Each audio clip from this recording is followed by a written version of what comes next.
নমস্কার, Ratnanjali James and জুয়েলসের পডকাস্টে আপনাদের সবাইকে স্বাগত। আমি সৌভিক, আর আজকে আমার সঙ্গে রত্নাঞ্জলি জেমস অ্যান্ড জুয়েলসের পডকাস্টের স্টুডিওতে আছেন এখানকার আরেক বিখ্যাত জ্যোতিষবিদ কৌশিক মহন্ত। নমস্কার কৌশিকবাবু। নমস্কার। আমাদের পডকাস্টে আপনাকে স্বাগত। আমরা তো আপনি জানেন জ্যোতিষ নিয়ে এই সম্পূর্ণ পডকাস্টটা হচ্ছে সব কিছু। কৌশিকবাবু, আপনার কাছে যেটা প্রথম জানতে চাইবো, নতুন বছর পড়েছে, বাংলা বছর পড়েছে 1433।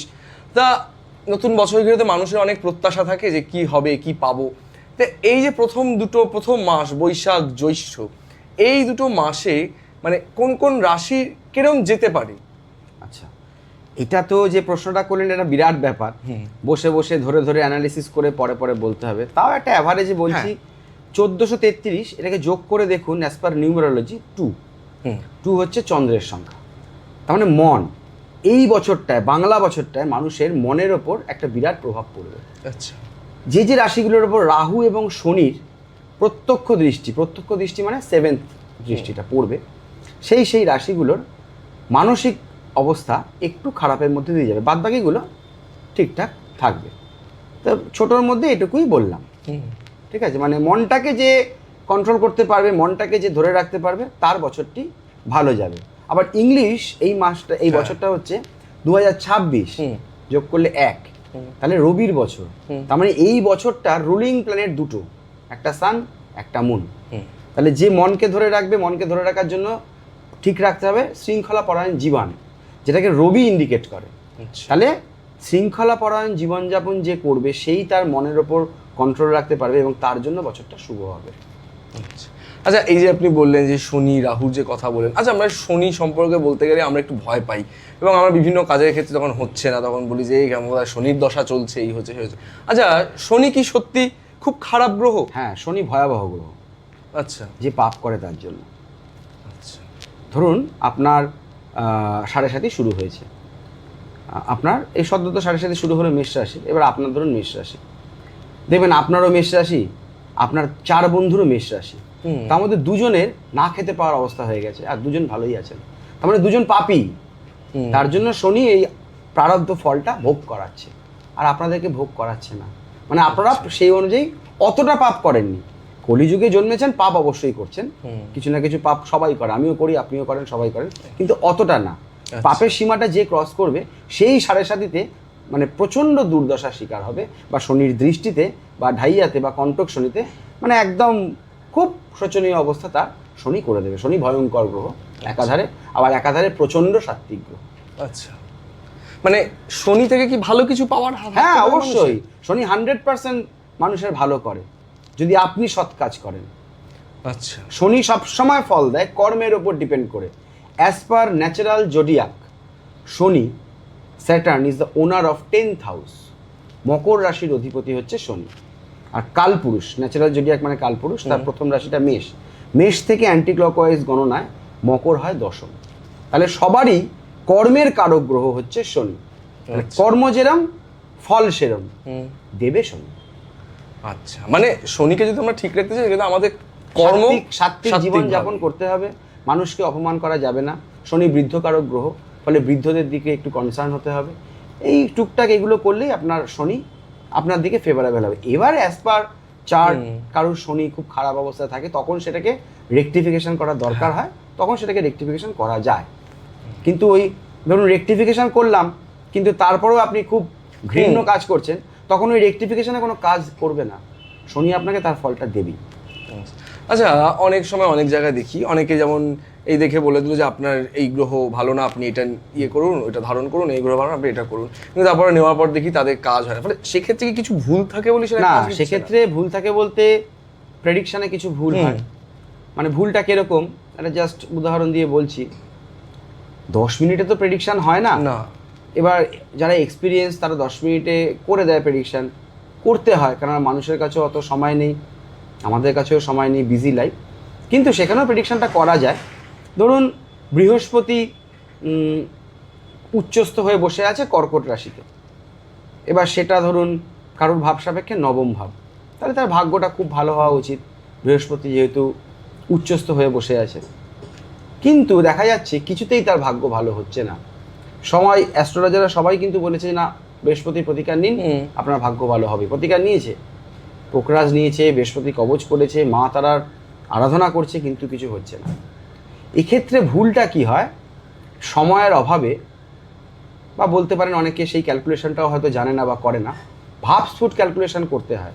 আচ্ছা ওই ভাবের ডিগ্রি আর বৃহস্পতির ডিগ্রি এক হলে তবেই সে ফলটা পাবে ওই ভাবের, আচ্ছা নচেত সে পাবে না। এই এতগুলো গোপন অঙ্ক এর মধ্যে লুকিয়ে আছে। ওই উচ্চস্থ বলেই আমি দেব সেরকম না, ভাব সন্ধিক্ষণে পড়ে গেছে দেখা গেল, ফলে কিছুতেই ফল পাবে না। আগের ভাবের ফল পাবে বা পরের ভাবের ফল পাবে, 9th হাউসের ফলটা কিন্তু পাবে না, বৃহস্পতি দেবে না। দেখা যাচ্ছে সেক্ষেত্রে সেই 9th হাউসের ফলটা দেবে মঙ্গল, তাহলে আমাকে মঙ্গলকে পাওয়ার আপ করতে হবে, তবেই সে 9th হাউসের ফল পাবে। এই এত কিছু দেখে প্রেডিকশন করে যদি শর্ট রেমেডি দেওয়া যায় 100% কাজ হবে পাথরে।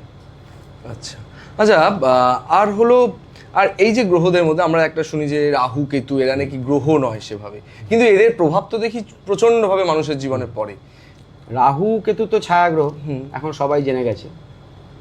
আর আমাদের অ্যাস্ট্রোলজিতে শাস্ত্রটা তো ভীষণ বর্ধিষ্ণু, সেখানে কোন কোন গ্রহ কিসের কারক সেটা বলা আছে। রাহুর কারকতা দিয়েছে ঐশ্বর্য, আচ্ছা রাহুই আপনাকে ঐশ্বর্য দেবে। রাহুর পজিশনটা দেখতে হবে কোথায় আছে। রাহু যদি উচ্চস্থ থাকে, রাহু যদি মূল ত্রিকোণে থাকে, রাহু যদি তার নিজের ঘরে থাকে, রাহু আর কেতুরও কিন্তু নিজের একটা ঘর আছে, আচ্ছা এইগুলোতে যদি থাকে, বা রাহুর যে কন্ট্রোলার সে যদি রাহুর মিত্র গ্রহ হয়, বুধ শুক্র শনি রাহু এটা একটা গ্রুপ, এদের সাথে যদি রাহু বসে থাকে, এদের নক্ষত্রে যদি রাহু বসে থাকে, এবং আপনার যদি কোন বা কেন্দ্রে বসে রাহু উচ্চস্থ অবস্থায় কোন বা কেন্দ্রে বসে, তবেই রাহু আপনাকে ঐশ্বর্য প্রদান করবে, নচেত আপনার থেকে ঐশ্বর্য হরণ করবে। আচ্ছা সবটাই লুকিয়ে আছে এই 12টা রাশির মধ্যে, চার্টের মধ্যে, কিন্তু সেটাকে অনুধাবন করাটাই আমাদের প্রধান উদ্দেশ্য। যে যত ভালো, মানে যে অ্যাস্ট্রোলজার যত ভালো অনুধাবন করতে পারবে, সে তত ভালো রেমেডি তাকে দান করবে। আপনি আমার কাছে আসছেন শুনতে নয়, কিন্তু যে আমার কি হবে, আমি এখান থেকে কি করে বাঁচবো, হ্যাঁ, সেটাই একদম। যদি আপনি না পান, তাহলে আপনার আমার কাছে এসে লাভ নেই। এবং সেটাকে পেতে গেলে একটু সময় দিতে হবে এটাকে বার করার জন্য। যে সঠিকভাবে এটাকে অনুধাবন করতে পারবে তার রেমেডিও সঠিক হতে বাধ্য।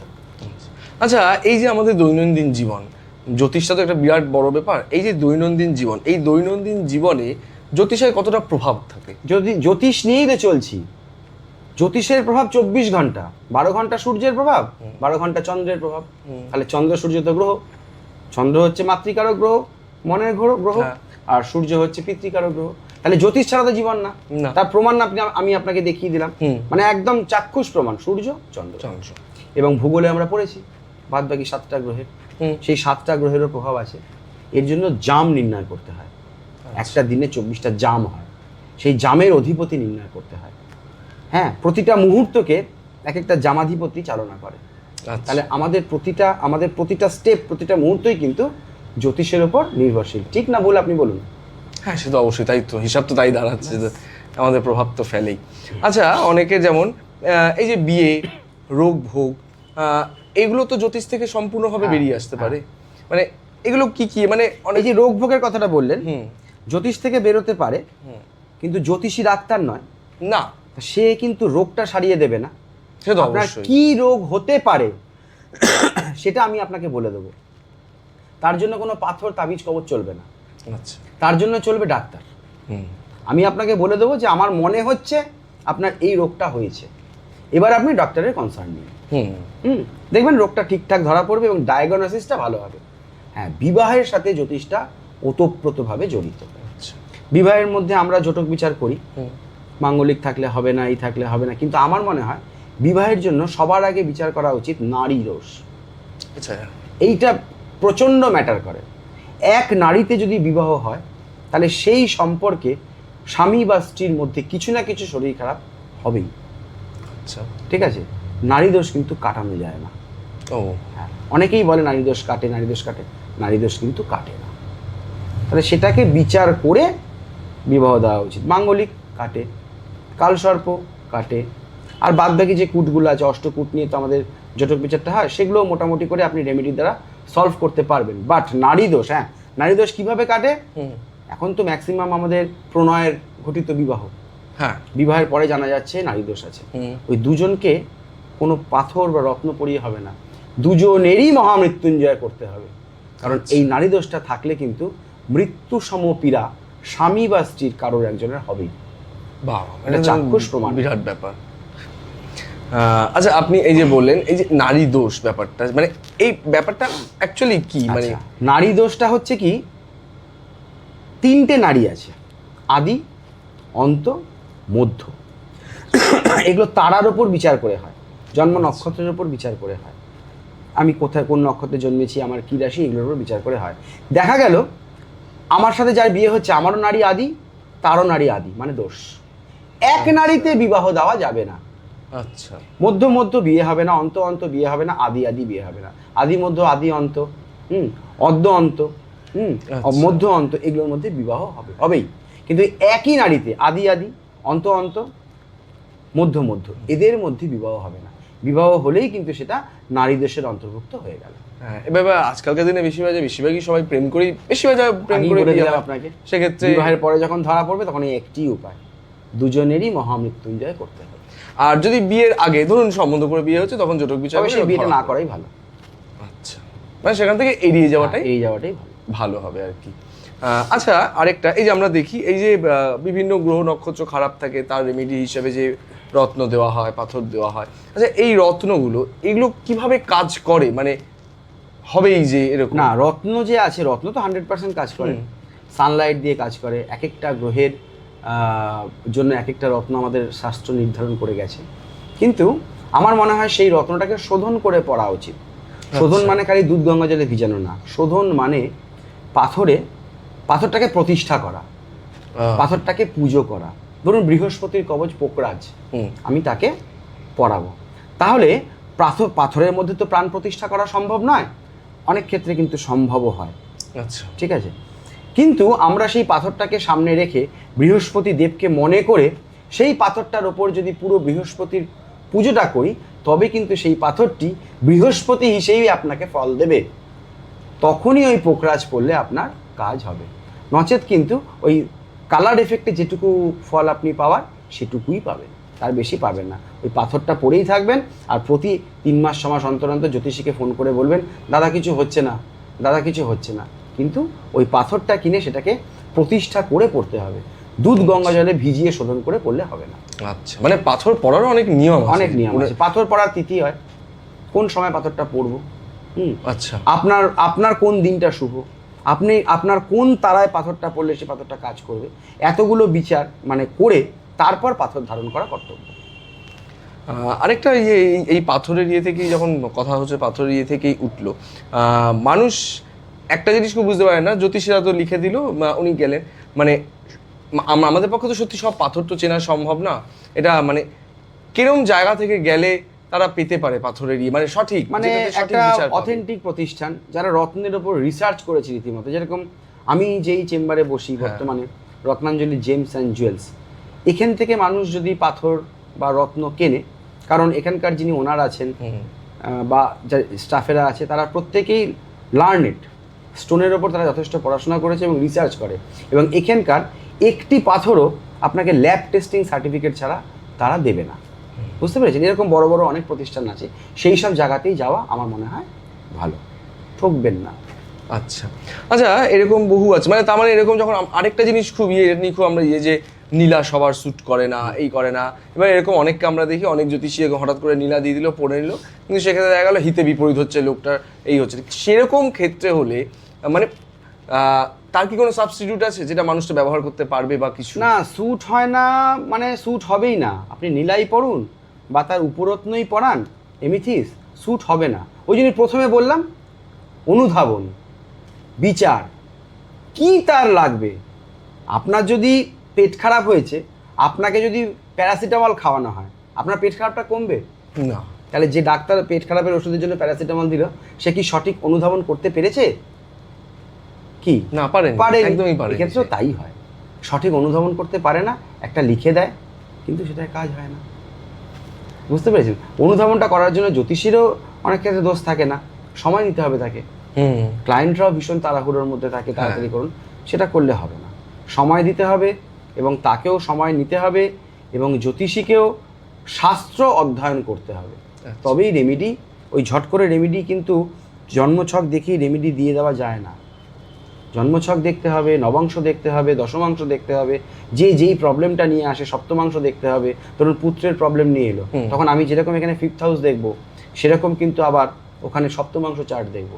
ওই 5th হাউস দেখে যদি আমি রেমেডি দিই, সেই রেমেডি হবে না বা সেই ফলাফলও তার ক্ষেত্রে মিলবে না। শিক্ষক মানে আমার কাছে এলো, এসে বললো আমার ছেলেটা কি নিয়ে পড়াশোনা করলে ভালো হবে, সেখানে আমাকে 4টে হাউস দেখতে হবে, 4টে হাউস বিচার করে আমাকে বলতে হবে। কি কি 4টে হাউস দেখবো? 2, 4, 5, 9, এই এতগুলো হাউস বিচার করে আমাকে বলতে হবে ছেলেটা আর্টসে যাবে, সায়েন্সে যাবে না কমার্সে যাবে। তাহলে তার জন্য সময় দরকার, তাই না? সব কিছু করে যদি তাকে দেওয়া যায়, সেটা কাজ হবে। আর আরেকটা প্রশ্ন হলো, এই যে আপনারা এই রত্নাঞ্জলি জেমস অ্যান্ড জুয়েলস যেখানে আমরা বসে আছি, এই চেম্বারে তো আপনারা সকলেই আসেন, আরও তো অন্যান্য জায়গায় অনেক চেম্বার আছে। আচ্ছা, এই চেম্বারটা আপনারা বাঁচলেন, যে চেম্বারটা আমরা দেখছি এসে যেভাবে উনি জ্যোতিষকে এগিয়ে নিয়ে যাওয়ার একটা চেষ্টা করছেন, সেই প্রচেষ্টাটাকে আপনি কি বলবেন রত্নাঞ্জলি? না, প্রচেষ্টাটা খুব ভালো। আর কেন এখানে বসি, এখানে নিজের মতন করে কাজ করা যায়, এখানে কোনো প্রেশার থাকে না যে আপনাকে এতগুলো রত্ন সেল করতে হবে, এতগুলো করতে হবে, বা যার যে রত্ন লাগছে না সেই রত্নও আপনাকে দিতে হবে।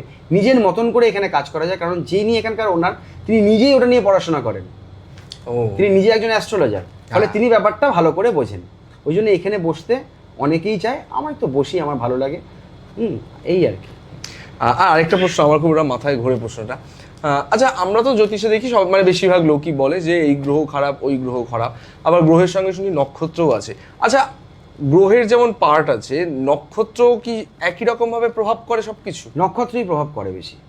আচ্ছা, গ্রহ তো স্থির, সেই 7-8-এ চলে যান না, গ্রহ নক্ষত্রের পার্থক্য। গ্রহের কোনো আলো আছে না, কার আলো আলোকিত হয়? নক্ষত্রের আলো। এখানেও তাই, গ্রহ স্থির, তার পাশে একটা নক্ষত্র জুড়ে গেছে, মানে সে যেরকম আলো দেবে গ্রহ সেরকম চকচক করবে। তার যদি আলো দেওয়ার ক্ষমতা কম থাকে, গ্রহের চকচক করার ক্ষমতা কম হবে, ফলে কাজও হবে না। নক্ষত্রকে বিচার করতে হবে সবার আগে, কোন নক্ষত্রে আছে। নক্ষত্রের 4টে চরণ থাকে, সেই চরণগুলোকে বিচার করতে হবে, বিচার করে ওই গ্রহটাকে পাওয়ার আপ দিতে হবে। যদি সে দুর্বল হয়ে থাকে, এবং গ্রহটা দুর্বল না সবল, গ্রহটা শুভ না অশুভ, গ্রহটার কোন কেন্দ্রের গুণগত মান কীরকম, সব কিছু বিচার করে আপনাকে ওই রেমেডির জায়গায় আসতে হবে, নচেত হবে না। অত সোজা এই শাস্ত্রটি নয়, সমুদ্র, একে ধরে ধরে ধরে ধরে পড়াশোনা করতে হবে। আচ্ছা, আরেকটা যেমন রত্ন তো হচ্ছেই, অনেক ক্ষেত্রে দেখি অনেক কিছু খুব কঠিন কাজ করার জন্য কিছু কবচেরও প্রয়োজন হয়ে পড়ে এই গ্রহ নক্ষত্রের ইয়েতে। মানে সেক্ষেত্রে মানে কিরকম কবচ, কোন গ্রহের ক্ষেত্রে, মানে সব না, কিছু কিছু গ্রহের ক্ষেত্রে কিরকম কবচ লাগতে পারে, কি কি কবচ হয়? দেখুন, একটা পাথর যেরকমভাবে কাজ করে, কবচ কাজ করে তার থেকে অনেক বেশি ফাস্ট। আচ্ছা, এটা দেখতে হবে যে ওর আর্জেন্সিটা কীরকম। ধরুন একটা চার্টে দেখা গেল কোনো জাতক বা জাতিকা আমার কাছে এসে উপস্থিত হলো, দেখা গেল একে ইমিডিয়েট মঙ্গলের প্রতিকার করাতে হবে, নচেত এই ঋণে ডুবে যেতে পারে বা শত্রু দ্বারা এর বিরাট ক্ষতি হতে পারে। তখন যদি আমি তাকে পড়াই, কাজ পেতে পেতে তার লাগবে 90 দিন, তখন সঙ্গে সঙ্গে মা বগলামুখী কবচ ধারণ করাতে হবে। 21 দিনের মধ্যে ইনস্ট্যান্ট কাজ সে পাবে, যদি কবচটা সঠিকভাবে প্রতিষ্ঠা বা সংস্কার করা যায় আর মায়ের পুজো করা যায়। এবারে বগলাম মায়ের পুজো যে কেউ করলে তো হবে না। আচ্ছা, এরও একটা আছে, ব্যাপার আছে, আপনার অধিকার লাগবে। মানে কিরকম? না, সেটা তো বলা যাবে না, সেটা তন্ত্রের ব্যাপার। আর তন্ত্র তো গুরুমুখী, সেটা সমাজের মধ্যে বলার জন্য আমি এখানে বসিনি, বলবো না। ঠিক আছে, জানতে চাই। ওই অধিকারী ব্যক্তি যদি পুজো করে, আচ্ছা, তবেই সেই প্রতিষ্ঠাটা হবে, নচেত ঘোড়ার ডিম, কিচ্ছু হবে না। ওই কবচটার প্রতীক হিসেবে পড়ে থাকতে হবে। মানে যে কেউ করলে হবে না? না না, কোনো প্রশ্নই নেই, যে কেউ করলে হওয়ার কোনো প্রশ্নই নেই। একটা এমনি পুরোহিত যে লক্ষ্মী পুজো করে বা এমনি পুজো করে, সেও এখন বগলামায়ের কবচ করে। হ্যাঁ, সবাই দেখি কবচ করে, কিন্তু এই যে পরে রিপোর্ট হয় তন্ত্র বাজে, তন্ত্রমন্ত্র মানেই ভণ্ডামি। না, আপনি গেছেন ভণ্ড লোকের কাছে, তবেই আপনার মনে হয় যে তন্ত্রটা ভণ্ডামি। তন্ত্র শাস্ত্র, তন্ত্র মানে শটকর্ম নয়, বশীকরণ, মারণ, উচ্চাটন, স্তম্ভন, এগুলো তন্ত্র নয়, এগুলো তন্ত্রের বাজে দিক, ব্ল্যাক দিক তন্ত্রের, ভালো দিক না। ভালো দিকটা হচ্ছে পুজো, যার মাধ্যমে লোকের উপকার হবে। এবার লোকের উপকার করতে গেলে সেরকম লোকের কাছে আপনার যেতে হবে যে অধিকার পেয়েছে, যে সাধনা করেছে, পডকাস্টের সাধক সে নয়, আচ্ছা। সে সাধনা করেছে এবং তার সেই জোর আছে, তাকে যদি আপনি খুঁজে পান, আপনার ভাগ্যে থাকে, তবে সেই কবচ কথা বলবে 21 দিনের মধ্যে। হ্যাঁ, এই বসে জোর গলায় বলে দিলাম। হ্যাঁ, সত্যি এটা খুব ব্যাপার, কারণ এগুলো আমরা জানি না, আর সাধারণ মানুষের পক্ষে তো না, সব জানা সম্ভব সম্ভব নয়। সম্ভব। এগুলো আপনাদের থেকে আমরা জানতে পারবো। আচ্ছা, এইখানে আপনি একটা কথা বললেন যে রত্ন খুব তাড়াতাড়ি কাজ করে না। আচ্ছা, অ্যাকচুয়াল প্রপার মানে অনেক জায়গায় তো আমি দেখেছি, আমরা শুনেছি যে জ্যোতিষী রত্ন দিয়ে বলো রত্ন ধারণ করে নিন, কাল থেকে আপনার কাজ হবে, পরশু থেকে, মানে তার মানে এটা আদৌ সম্ভব নয়। রত্নকে তার মানে সময় দিতে হবে, সেটা পার্টিকুলার কি এক একটা রত্নের যখন দেখবেন যে কোনো জ্যোতিষী আপনাকে বলল যে আপনি রত্নটা পরে নিন, আপনার 7 দিনের মধ্যে কাজ হবে, তখন মনে করবেন সেই জ্যোতিষী উচ্চ শিক্ষিত বা ভীষণ চালাক। সে আপনার দশাটা দেখে নিয়েছে। আচ্ছা, দশা, অন্তর্দশা, প্রত্যন্তর দশা, সূক্ষ্ম দশা, প্রাণ দশা, এ কটা দশা হয়। দশাটা দেখেছে, টাইমিং অফ ইভেন্টসটা সে জেনে নিয়েছে, আপনাকে বলে দিল। সে আপনি রত্ন পড়ুন চাই না পড়ুন, ওই ডেটেই আপনার কাজ হবে। ও আচ্ছা, মানে এরকম একটা চালাকি রয়েছে ব্যাপারে। থাকতে হবে তো, মানে সে তার পড়াশোনাটাও সেরকম। হ্যাঁ, একদমই। সে সেজন্যই সে জানে চালাকিটা বলেই সে করতে পারলো। চালাকিটা করতে নচেৎ পারতো না করতে। রত্নের কাজ হতে 90 দিন সময় লাগে। আচ্ছা, তার আগে রত্ন কাজ করতে পারে না। হ্যাঁ, এবার আপনি যদি প্রতিষ্ঠা করে দেন, তখন সে কাজ করবে, 1 মাস থেকেই কাজ করবে। ও প্রতিষ্ঠা করে দিলে সেটা এক একদম, মাসে সে তো কাজ কবচের করবে। মতোই হয়ে গেল। আপনি প্রতিষ্ঠা করছেন তো তাকে, সংস্কার করছেন সেটাকে। আমাদের হিন্দু সনাতন সমাজটা কি? খালি সংস্কার। আমরা খালি সংস্কার হই, যত সংস্কার তত ধারালো। সব ক্ষেত্রেই তাই, রত্নের ক্ষেত্রেও তাই। আচ্ছা, আজকের পডকাস্টে আমাদের তো সময় কমে আসছে। আজকের পডকাস্টের লাস্ট প্রশ্ন, এই যে রত্নাঞ্জলি, সঠিক বিচার, সঠিক রত্ন, সবকিছুর ক্ষেত্রে আপনি রত্নাঞ্জলিকে কত নম্বর দেবেন? না, পুরো নম্বর দেবো রত্নাঞ্জলিকে। রত্নাঞ্জলির বিচার, রত্নাঞ্জলির পাথর, রত্নাঞ্জলির রত্ন, রত্নাঞ্জলির কবচ, যারা যারা আজ পর্যন্ত ধারণ করেছে, আমাদের কাছে এখনো পর্যন্ত কোনো খারাপ রিভিউ আসেনি। খুব কম কাজ করে রত্নাঞ্জলি, সিলেক্টিভ কাজ করে, কিন্তু অথেন্টিক করে। ধন্যবাদ কৌশিকবাবু, নমস্কার। আজকের জন্য এইটুকুই। তবে এর পরেও আমরা আরও অনেক পডকাস্ট করব অবশ্যই, কারণ এই জ্যোতিষটা তো বিরাট বিরাট একটা বিষয়, সেটা তো আর একদিনে শেষ করা যায় না বা দুদিনে শেষ করা যায় না। আমরা ভবিষ্যতে আরও বেশ কিছু পডকাস্ট করব, এবং আপনারা যারা পডকাস্টটা দেখছেন, আপনার যদি মনে কোনো প্রশ্ন থাকে বা কোনো কিছু জানতে চান, সেটা অবশ্যই আমাদেরকে কমেন্ট করে জানান। আমরা সেটা থেকে অবশ্যই আপনাকে উত্তর দেওয়ার চেষ্টা করব, কিংবা সেখান থেকে যদি কোনো নতুন পডকাস্ট করার থাকে আমরা সেটাও করব। এবং আমাদের সঙ্গে জ্যোতিষবিদ কৌশিক মহন্ত রয়েছেন, তিনি আমাদের সাথে ভবিষ্যতে আরও বসবেন। আমাদের সঙ্গে থাকুন এবং সবসময় আমাদের পাশে থাকুন। সাবস্ক্রাইব করুন, লাইক করুন, আর নতুন পডকাস্ট দেখার জন্য অপেক্ষায় থাকুন। আমাদের খুব ঘন ঘনই নতুন পডকাস্ট আসে। আজকের জন্য এ পর্যন্তই, ধন্যবাদ।